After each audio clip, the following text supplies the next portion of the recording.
Notre feuilleton maintenant, et cette semaine on va vous emmener dans les coulisses du carnaval de Nice. La fête bat son plein depuis vendredi, mais pour quelques jours d'émerveillement, les passionnés travaillent pendant des mois. Carnavaliers, fleuristes, costumières, pour certaines familles c'est même une tradition. Et ce qui est magnifique dans cette parade, c'est que tout le monde se jette des fleurs.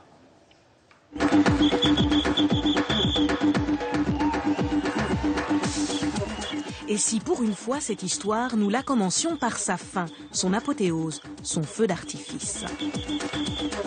Nice et son carnaval, 140 ans que ça dure. C'est même l'un des plus célèbres au monde, avec Venise et Rio. Sauf qu'ici, sur la célèbre promenade des Anglais, l'humeur est changeante. Souvent moqueuse avec son corso défilé de chars gigantesques, burlesques. Poétique aussi, avec sa bataille de fleurs. Mais derrière ces belles images se cache une armée de petites mains. Elles travaillent dans l'ombre depuis des mois. Il y a Jean-Pierre Povignat et ses enfants, constructeurs de chars depuis des générations. Caroline Roux et ses costumières. Joe Pina, le fleuriste. Et puis il y a les autres, ces petits écoliers niçois et ces jolies demoiselles qui toutes veulent devenir reines du carnaval. Le carnaval à Nice, c'est 6 mois avant que ça se prépare.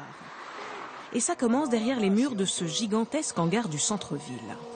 On va voir si pour la langue, là, si ça va. Jean-Pierre Povignat, c'est le doyen des carnavaliers, les fabricants de chars. Il a 68 ans et règne sur les lieux depuis des décennies. C'est la maison du carnaval. Ça fait 63 ans que moi je viens ici avec mon grand-père, mon père et tout. Et j'avais 7 ans, je venais déjà. Et c'était en bois avant. C'est pour ça qu'on appelle, nous on a toujours le chose de dire les baraques. Et dans ces baraques, ils s'en fabriquent des choses, ou plutôt des personnages. À partir d'un bloc de polystyrène, les sujets prennent forme. D'abord taillés à la tronçonneuse, ils sont ensuite affinés au cutter, puis polis, avant d'être recouverts de papier pour leur redonner un aspect de carton-pâte, comme au premier temps du carnaval. On gagne du temps parce qu'avant on avait le moule en plâtre, on le tirait. Alors après il fallait le mouler, il fallait que le papier sèche et tout. Tandis que là, une fois qu'elle est là, on l'arme pour pouvoir faire des mouvements ou quoi. Et après, c'est parti. Pendant des mois, dans le hangar des carnavaliers, on peint, on soude et on donne une âme à des personnages imaginés par des dessinateurs.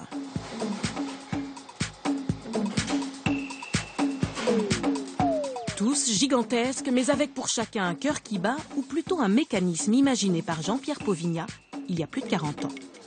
Et là, vous allez voir la mécanisation, les biellettes et tout à l'intérieur. Si vous le voyez là, vous voyez tout le système là. C'est tout des rappels de bielle et tout avec un moteur en triphasé. Moi, je me rappelle avec mon pauvre père, tout ça, même mon grand-père. C'était par la ficelle et tout. De la ficelle dans cet atelier, ce n'est pas ce qui manque. Ici, point de géant papier, les 5 costumières coupent, piquent et cousent depuis octobre dernier.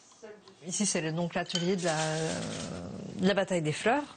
Donc nous fabriquons tous les costumes que vont porter les jeunes filles sur les chars de bataille de fleurs. Elles sont 30 cette année et elles montent donc sur 20 chars.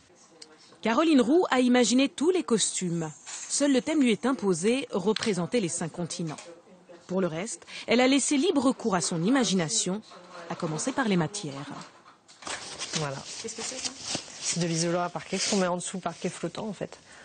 Enfin, on doit s'en servir pour beaucoup d'autres choses dans le bâtiment, mais on les utilise nous pour faire voilà, cet effet un peu mousseux, voilà, qu'on a là. Donc avec pareil un changeant, un lamé. Et ce qui sert en fait à mettre en forme comme ça, on utilise les petits fers qu'utilisent les fleuristes. On les voit ici. Et on les zigzague. Donc après, hop, on en met comme on veut. Même si les robes ne sont pas faites de soies et de dentelles précieuses, elles nécessitent, comme en haute couture, un travail minutieux. Clou de cette collection, la robe de la reine. Déjà 200 heures de travail et elle n'est pas terminée. Voilà, on est parti sur la colombe de la paix, donc sur le blanc gris. Et il y a un travail de strassage énorme au niveau du gilet, au niveau de l'arrière de la jupe qui représente la queue de la colombe. Et au niveau des ailes aussi, attention Enda, voilà. En fait, la jeune fille, il va y avoir un élastique ici pour qu'elle la tienne. Et les ailes vont monter comme ça. Et cette robe, une seule jeune fille aura le privilège de la porter, la reine du carnaval 2013. Demain, vous découvrirez celle qui peut-être recevra la couronne.